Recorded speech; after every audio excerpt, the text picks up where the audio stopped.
শিবরাজ মিস্ত্রি ২ নম্বর মণ্ডল যুব মোর্চার সভাপতি ঘোষণা জঙ্গিপুর সাংগঠনিক জেলার পক্ষ থেকে। মুর্শিদাবাদের নবগ্রামে সহ বিভিন্ন এলাকায় নতুন করে যুব মোর্চার সভাপতিদের নাম ঘোষণা করার পরেই উচ্ছ্বাস লক্ষ্য করা গেল নবগ্রাম ২ নম্বর মণ্ডলের চানক গ্রামে। বিজেপি কর্মীদের উচ্ছ্বাস ও উদ্দীপনা লক্ষ্য করা যায় এই দিনে রাত্রিবেলায়। বিজেপির সাংগঠনিক জেলার নাম ঘোষণা করার পর জানা যায় চানক গ্রামের শিবরাজ মিস্ত্রি তিনি যুব মোর্চার সভাপতি হয়েছেন। আবির মাখিয়ে তিনি খাইয়ে বরণ করে নেওয়া হয় নতুন যুব মোর্চার সভাপতিকে। চানক বিজেপি কার্যালয় ২ নম্বর মণ্ডলের পক্ষ থেকে রীতিনীতি মেনে নতুন যুব মোর্চার সভাপতিকে উত্তরীয় পরিয়ে বরণ করে নেওয়া হয়।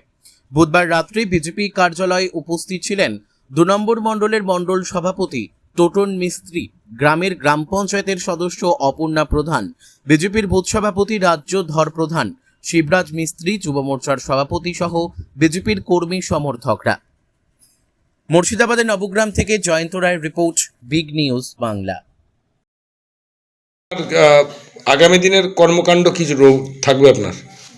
আমি আগামী দিনে যতটুকু পারবো মানুষের সেবা করব এবং দাদা যেটুকু শিখিয়েছে টোটনদা ২ নম্বর মণ্ডলের প্রেসিডেন্ট, দাদার মতেই চলবো। দাদা যেহেতু আমাকে আজ এই রাজনীতির পথ দাদাই শিখিয়েছে,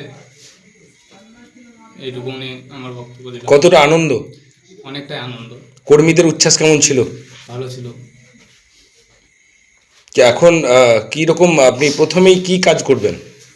এখন আমার যেটা কাজ যুব মোর্চার কমিটিটা ঠিক করা, এটা ঠিক করে একটা কাজ করতে হবে। আচ্ছা, জেলা আপনার উপরে ভরসা রেখেছে? হ্যাঁ, জেলা আমার উপরে ভরসা রেখেছে, ওনাদের ভরসাটা আমি রাখবো। আপনার নাম? শিবরাজ মিস্ত্রি, আপনি ২ নম্বর মণ্ডলের যুব সভাপতি। আজকে আমাদের বিজেপির পশ্চিমবঙ্গ ব্যাপী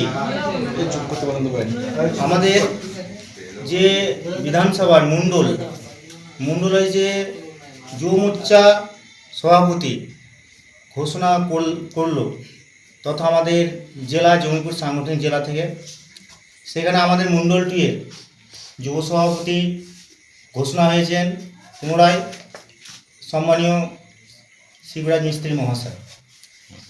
সেই প্রোগ্রাম আমরা আজকে ওনাকে বরণ করে নিলাম। সঙ্গে উপস্থিত আছেন আমাদের এই ৯৯ বুথের মেম্বার এবং বাবাসাহেব মাস্টারমশাই এবং বিজেপির যুব এবং মাদারের সমস্ত কার্যকর্তা, বুথ সভাপতিগণ। এই বিজয় উৎসব আমরা পালন করলাম। আপনার নাম? আমার নাম টোটন মিস্ত্রি, ২ নম্বর মণ্ডল সভাপতি।